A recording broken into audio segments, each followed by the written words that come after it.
operational V3 satellites into the Starlink constellation on future Starship flights. These larger, more powerful next-generation satellites are designed to boost orbital capacity, strengthen the overall network, and deliver a noticeably better experience for our customers. And as we've said before, Starship is a developmental program. What we're doing today is a test. We test in flight because it's the best way to rapidly iterate the design by putting the vehicle through its paces in the actual conditions it will experience during an operational mission. Exactly. So while we have real Starlink satellites on board, the most important payload today is data. But no matter the outcome of today's test flight, as usual, excitement is guaranteed. Now let's head a couple of floors upstairs where Dan Hewitt is just outside the Launch Control Center. How's it going, Dan? Hey, Nathan. It is going great. Hi to Kate as well. And hey, everybody else. I'm Dan Hewitt with SpaceX Communications. It's great to be back here with you, flying from Starbase just a couple of weeks after the last one. That was Flight 12. That was in May. We debuted a lot of new hardware, all of it flying for the first time. We're going to dig into some of the details in a minute on how that flight went, but it came with a bunch of exciting wins, some important lessons. But let's look at right now. Things are looking very good. We are not tracking any issues on the vehicle or on the pad. Just behind me in the Launch Control Center, we've got engineers on console looking at the rocket, all the systems as we count down. We have started propellant load, putting liquid oxygen, liquid methane on both stages of Starship, and we're looking good right now to launch at the open of our window at 5:45 p.m. Central Time. Weather is barely worth mentioning. We came in today with about a 90% probability of go, and we've got blue skies, scattered clouds, no scary winds. We're looking really good. Range is also currently green for launch. Reminder, we're watching the range both off the coast in the Gulf here at Starbase, and also on the other side of the planet in the Indian Ocean, where we are hopefully sending the Starship in just a couple of minutes from now. All right, so before we dig into everything else for today, let's take a look back real quick at Flight 12. Now, as I said, that was the first launch of a new ship, new booster, new Raptor engine, first flight from Pad 2 here at Starbase. A lot went right, and the stuff that didn't still gave us really valuable flight data to continue building a better Starship. Like all flights, we lifted off right at the top of the window, 33 Raptor engines propelling that full stack skyward from Starbase. After we got through liftoff, booster ascent, it was Starship's turn, lit its engines for hot staging. We tried to flip the booster in a specific direction that gives us more performance. We had some differences in engine startup. We were off by about 90 degrees. We've modified that startup sequence, made it more robust to flip in the right direction. Super Heavy attempted its boost back burn. 5 engines experienced issues when attempted to relight, so we had an early end to that. We made some hardware modifications to improve relight reliability and updated our alarms and aborts. That booster attempted a landing burn as it approached the Gulf. That was unsuccessful, and it ended its flight with a hard splashdown in the hazard area. Now, while that was happening, Starship made its ascent into space. About 40 seconds after stage step, though, we lost one of those 3 Raptor vacuum engines. Still able to demonstrate our engine out capability, reach the planned suborbital trajectory. We've made some hardware operational changes on this flight and have some additional reliability improvements coming in the future. Once in space, Starship was able to deploy all 20 of the Starlink simulators, 2 modified Starlink satellites that got these brief shots of Starship in space, which was dope. We skipped the in-space burn due to engine issues, but then Starship got ready to re-enter the atmosphere. It was able to do a flap stressing test and did the maneuver to mimic the trajectory that future missions returning to Starbase are going to fly. Then it got to the pre-planned splashdown zone in the Indian Ocean, where we had drones and buoys ready and waiting. After the Raptors turned on for a flip, landing burn, Starship was in the water, and Flight 12 was in the books. So, a lot of excitement, a lot of firsts, a lot of learnings. All that set us up for round 2 today. Just getting to a launch day comes with a bunch of hurdles, a ton of problems to solve, a million little stories. Here's just a quick peek into one of those stories that was on the path to Flight 12 that we featured in the 2nd episode of our ongoing documentary, Starship.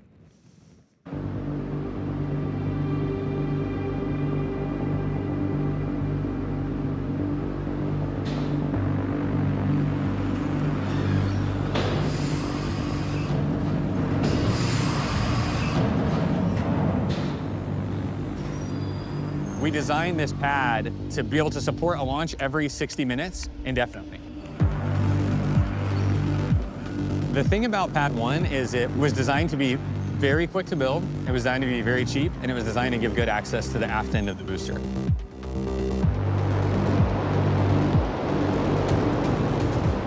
The reason all of those things were a design goal is because we sucked at building Starship pads and we sucked at building Starships. It's like we didn't know what we were doing because it was impossible to know what you were doing because no one had ever done something like this before.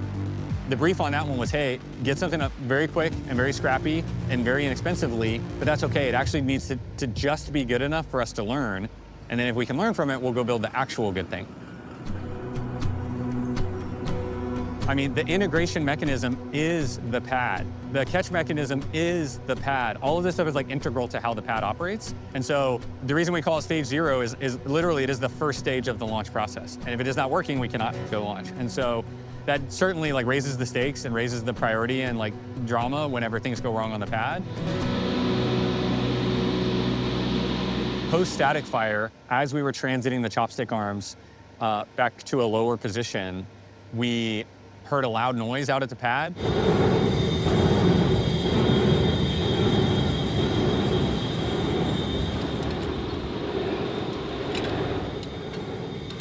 It's vibrating the entire tower. Something got jammed up in the chain and maybe it caused it to snap. We don't really know if it's broken completely or if it's just cockeyed or buckled in some way. God, it sounds terrible. So we are in a mad dash to get that roller diagnosed and replaced as soon as possible.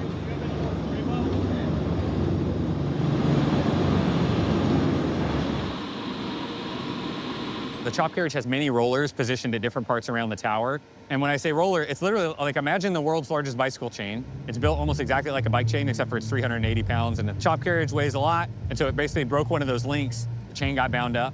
And the day after static fire, we called our buddies at the Cape. We had some spare units over there for building the Cape towers. We're able to hot shot to overnight the chain to us, got the old chain torn apart, got the new one put together, flew it up, and the morning after that, we were ready to rock.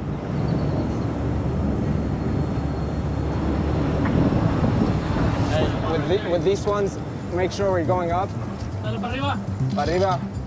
It was on the order of like 30 hours, 36 hours from we found the problem to had it fully back in service. On like an item that was not really designed to be very serviceable. To be able to come up with a scrappy plan, you know, temp support it with cranes, get in there and boogie is like, that's like just classic SpaceX nonsense.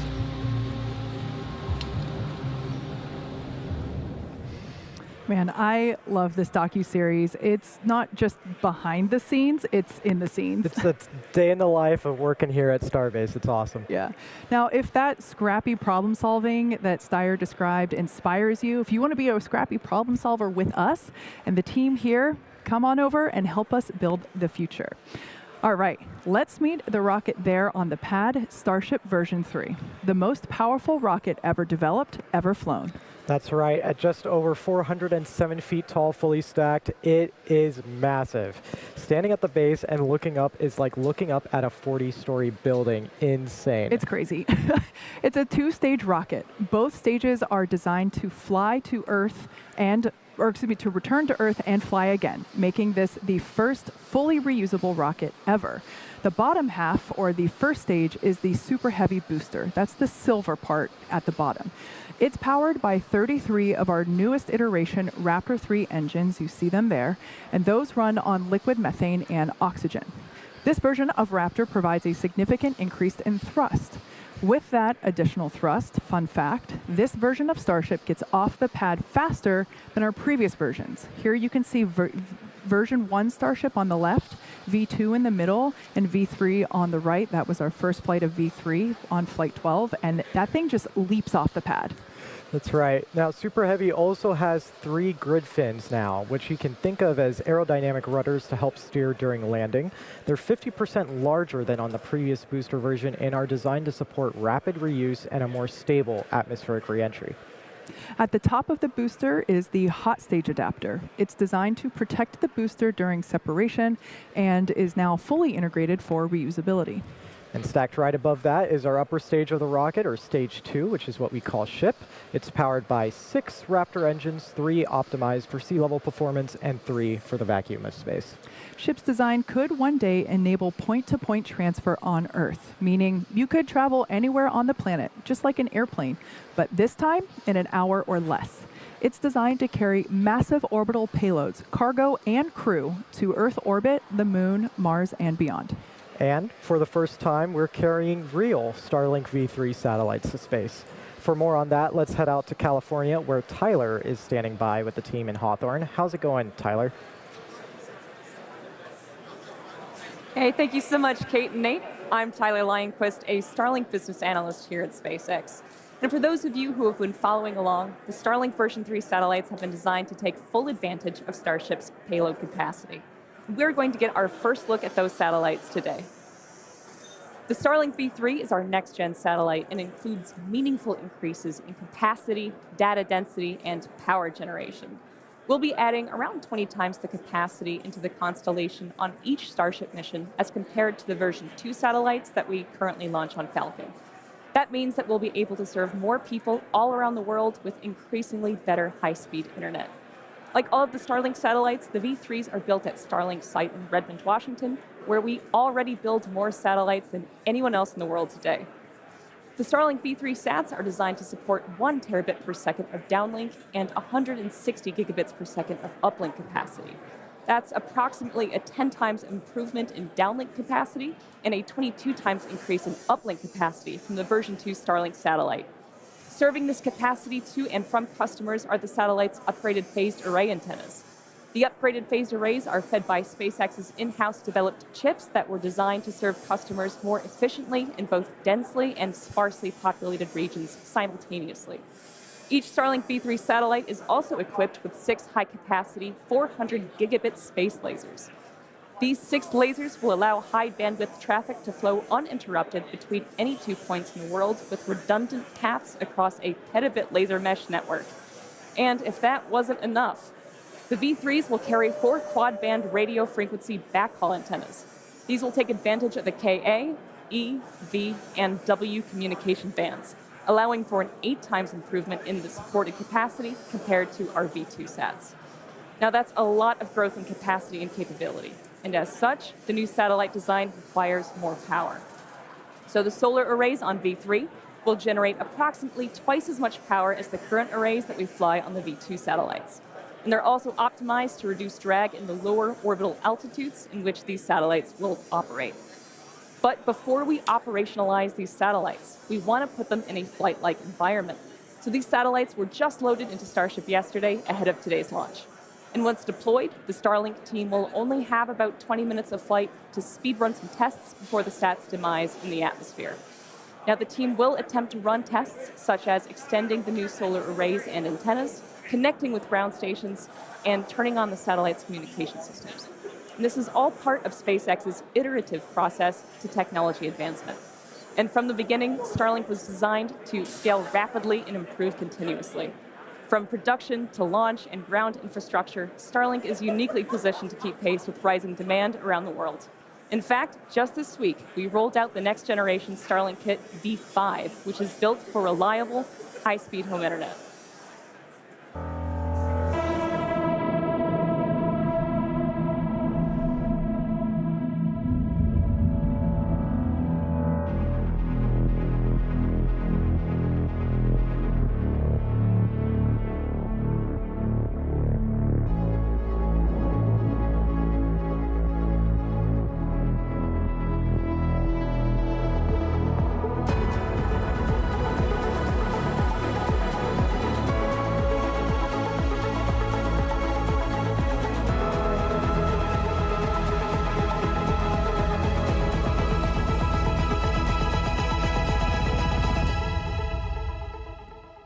All right, thanks, Tyler. Yeah, new Starlink kits, new Starlink satellites, and we've also got development work ongoing on an entirely new satellite, our AI data center satellite, StarMind. I actually got to sit down recently with Elon and our director of satellite engineering, Ian Dahl. We covered a whole lot of stuff. The focus really was on the 3 limiting factors to making data centers in space a reality. The first factor we really dug into was needing way more mass to orbit. We're talking megatons. And that's where Starship comes in by combining full reusability, massive payload capacity that's essential to launch the number of satellites that we're talking about, because we plan to deploy up to 1 million AI satellites, and those are going to function as orbital data centers, leveraging Starship for that high volume, low cost launch. There's a couple of reasons why moving data centers to space has some pretty immediate advantages over building them here on Earth, which takes us to our next limiting factor, and that's power generation. Because guess what? It's always sunny in space. Satellites can harness near constant solar energy. I mean, you're tapping into an energy source that becomes the only way to scale if AI continues to grow at the pace that it is, especially when you contrast it with all of the challenges we see here on Earth. Within about 2 to 3 years, we believe space-based AI compute will become the lowest cost option as launch costs drop and Earth-based power constraints grow. So it's going to just transform how our planet powers AI. And to unlock all of that, we get to our third limiting factor. We need to make significantly more chips, and we got to do it fast. And that's where we're going with Terafab. This is going to be the most epic chip building effort ever. And we say epic, you just look at the scale of this thing. That's the size of a Tesla Gigafactory, about 10 million square feet. We need to think bigger.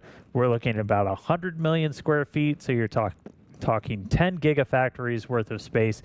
It all sounds a bit fantastical, a bit out there, but all of this together represents a step towards becoming a galactic civilization, harnessing more power from our nearest star, supporting the reality-shifting AI applications that are coming, and advancing humanity's multiplanetary future. So if you want to learn more about that, you can watch that full conversation on our website at SpaceXAI/StarMind. So a lot of really cool stuff coming. Kate, future looking pretty sweet, but first things first, Flight 13. Yeah, you're absolutely right. The future is built on progressive steps like today's test. Now, let's dive into the flight profile. Right, so today we'll be starting with liftoff of Pad 2 here at Starbase. Super Heavy will ignite those 33 Raptor 3 engines, and we will then power through ascent ahead of our hot stage separation, which is when the booster will shut down all but 5 engines at the bottom. Stage 2 will then light its own Raptor engines, pushing off of Super Heavy and starting that hot stage separation. We will then have the directional booster flip, with Super Heavy igniting those 33 Raptor engines. And after coasting for a few minutes, the booster will then target a landing burn and splash down a few miles off the coast of Starbase.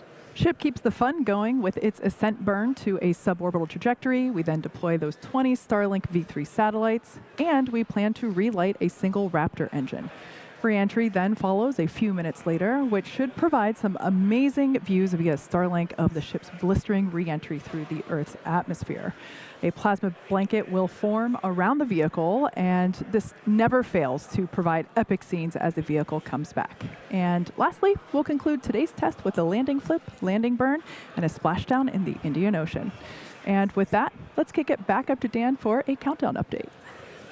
Hey, thanks, Kate. Good news is very little news. We are continuing to look on track for a liftoff today, not tracking any issues on the vehicle or the pad side. Range status continues to be green. Reminder, we're tracking the range out in the Gulf off the coast of Starbase where we're launching over, and then also out in the Indian Ocean where we're hopefully sending a Starship in just about 11 minutes from now. Weather looks gorgeous. Blue skies, low winds, couple of clouds, not a concern for flight today. And again, the vehicle and the pad both looking great. We are in kind of the latter stages of propellant loading. We got into the go, no go with the flight control team at about T-minus 1 hour. And then we've been loading prop for about, quick math, about 26 minutes now. We're going to continue loading propellant, that's your liquid oxygen, your liquid methane, onto both of these vehicles until just a little over 2 minutes before we lift off. We'll close out on the ship at about 2 minutes and 10 seconds, and on the booster before that at about 2 minutes and 50 seconds. So at the moment, we're looking good. We're counting down to the very top of our window. It was a 90-minute window. It opens right at 5:45 p.m. Central Time. Looking good to hit that right at the top. Back over to you guys. Thanks, Dan. Now, as teams prepare for today's launch from Texas, work is also continuing on the other side of the Gulf in Florida, where Starship will soon be launching, potentially later this year. That's right. Starship flights from Florida will initially lift off from Launch Complex 39A at NASA's Kennedy Space Center.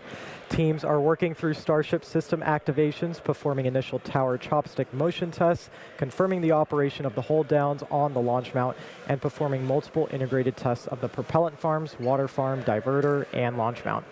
With Starship coming to 39A, the launch complex will soon have 2 operational pads for 2 very different rockets with Starship and Falcon Heavy. It has been awesome to see the 39A Starship program come to life over several years, and it's going to be exciting to soon see a Starship launch from this historic pad. Yeah, we're super excited. But 39A isn't SpaceX's only pad in Florida. Just a few miles down the coast at Space Launch Complex 37, the first of 2 Starship launch pads at that site is quickly taking shape. Pad 37A is targeted to be ready for flight operations early next year, which is very fast considering we only started construction on the pad in November. This year, teams have worked through ground preparations at the pad and fuel farms while also fully excavating the flame trench for Pad 37A. In June, stacking began of the launch and catch tower, and you can see that there on your screen. And we have plans to complete that stacking in the coming weeks. And a few miles west of Pad 37 is our Cape Giga Bay, where all Starship vehicles in Florida will be processed for flight. Recently, teams finished erecting all of the building's steel and are now working to finish the exterior of the structure. In the coming weeks, SpaceX will complete activation of the first crane in the building, set up the first integration stands, and complete platform work to be ready for supporting the first Starship vehicles that will arrive in Florida. We'll transport the rockets from Texas to Florida, and honestly, it's just going to be so exciting to see a Starship take flight from the Space Coast. Especially exciting as I had the opportunity to play a role in the Starship Cape program in my previous role, so that's pretty awesome. Pretty awesome. Yeah. Clearly, SpaceX's future in Florida is coming together quickly with planned launches already on the horizon, including regular trips to the moon. And speaking of the moon, NASA recently announced the Artemis 3 crew for the next moon mission. Let's head back up to Dan for more on that. Yeah, thanks, Kate. I mean, we're not going to take a minute. We're not going to take a minute to nerd out a little bit about the moon. So NASA just announced the Artemis 3 mission. That's going to be a crewed demonstration flight into low Earth orbit designed to demonstrate a lot of the critical systems needed for future lunar landings. We've got our astronaut crew, 3 from NASA, 1 from the European Space Agency. Randy Bresnik, Luca Parmitano, Frank Rubio, and Andre Douglas are going to crew that mission slated for 2027. That's going to be the penultimate mission, the final test before Artemis attempts to put astronaut boots back on the moon for the first time since 1972. For our part, we're going to be launching a Starship with a docking port on the nose so we can practice rendezvous and docking with the crew inside of Orion. One of our key test objectives is going to come after docking, where we're going to be able to test out the maneuverability of both vehicles while they're connected. This has some extra importance as the revamp plan for the Artemis landing missions are going to use Starship to do the burn that sends astronauts to the moon from Earth orbit. And one other cool ad that just came out today, NASA is going to be putting 2 SpaceX mini lasers on Orion to connect it to our Starlink constellation, where we already use thousands of lasers today. And they're going to be doing that with the goal of enabling 4K imagery and video from the spacecraft while they're in space. So a lot of excitement planned for next year as we all work together to send humans back to the moon, begin building a moon base, get to that future where anybody that wants to go to the moon is going to hopefully be able to go to the moon. So lots of really cool stuff to come. For now, though, we're at T-minus 6 minutes, 18 seconds into today's launch, and we're getting into terminal count. So let's zoom in. So range continues to be green. Weather continues to be gorgeous. We are getting into the final stages of propellant loading on both stages of Starship. Again, we're putting liquid oxygen, liquid methane on both the booster and the ship. Ship has main tanks. It also has those small header tanks in the very top and the nose of the vehicle that we're going to fill up.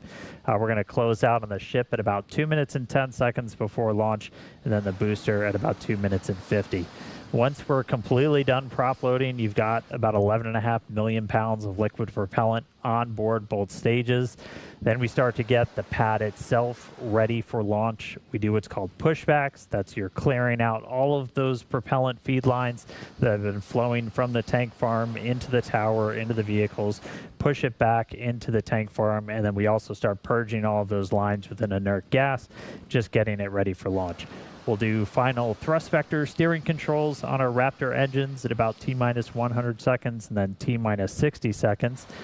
If a hold is needed, shocking change, it's now going to come at T-minus 60 seconds. That's a new time. We've balanced out a couple of our final checks that happened before liftoff, and we moved them a little bit earlier before we start flying, so that time is now at T-minus 60. That's the point where we can pause to wait. We'll only hold there if there's an issue, and we can recycle back.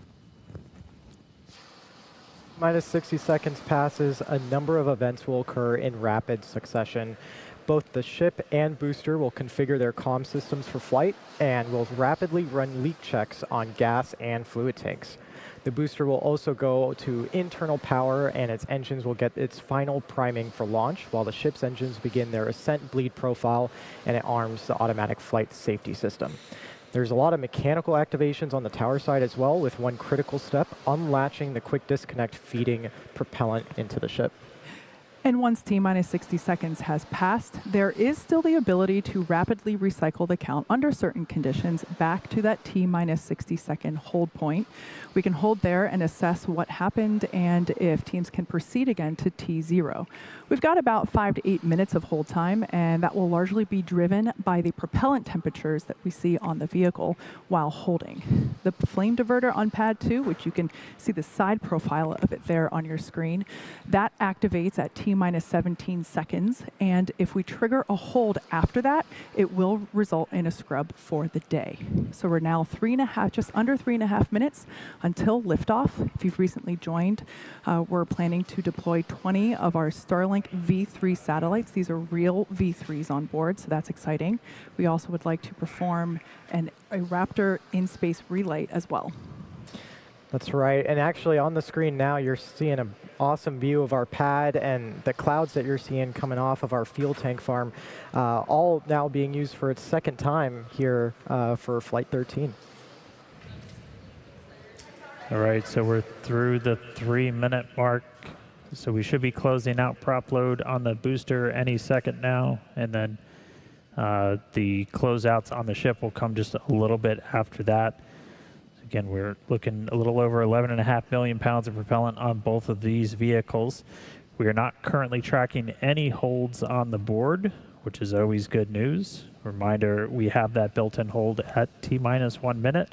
We're only going to stop there if we run into an issue where we need a couple of minutes to hang out.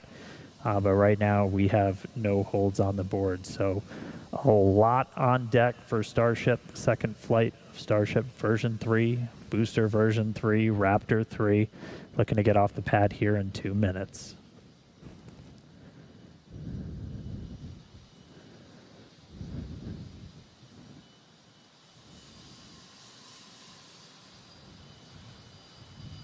All right, so we are closing the fill drain valves for both vehicles. So we have finished out our propellant loading. 33 Raptor engines right there at the bottom of the booster getting ready to light up. Final wiggle checks happening now. You can see those inner 13 engines moving. Those are the ones that Super Heavy is going to be using to steer, do all its maneuvers. We just got through those. Okay, so we are 1 minute, 20 seconds away, counting down.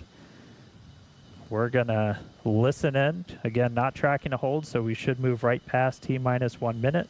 If we recycle back to it, we'll figure out why, and then we'll continue counting down. So Let's go. T-minus 1 minute. Let's listen in. Let the rocket do the talking. See if we can get a Starship off the pad today. We did trigger a hold.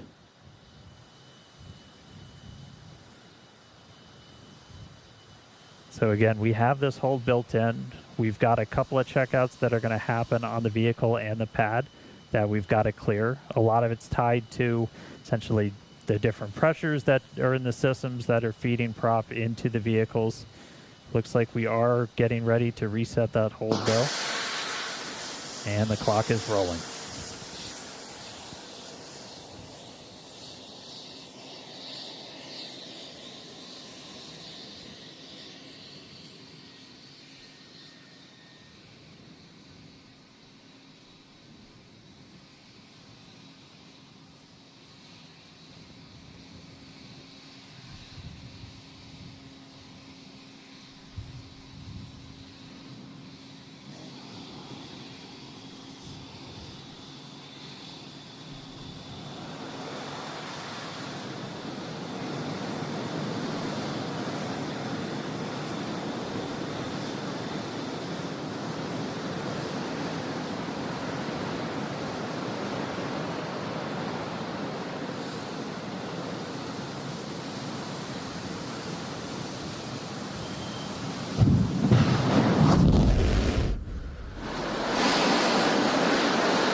And we did trigger a hold right at startup there. You saw we got a hold on the booster.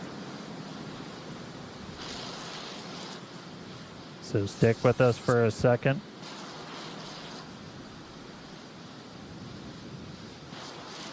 Go. So we did trigger a hold on the booster that aborted our liftoff as we were starting to light those Raptor engines.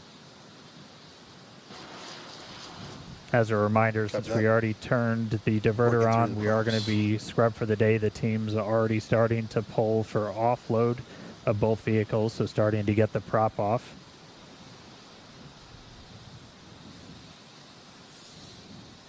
We'll take a little bit of time to look into what triggered that abort. Usually we'll take some data review for all of our teams. But again, we did abort on the startup of the booster. So we weren't tracking any holds moving in to those final seconds into that final minute. But that is going to be a scrub for the day. So the team's now moving into commodity offload. We're going to take the methane and the oxygen off of both Starship and Super Heavy.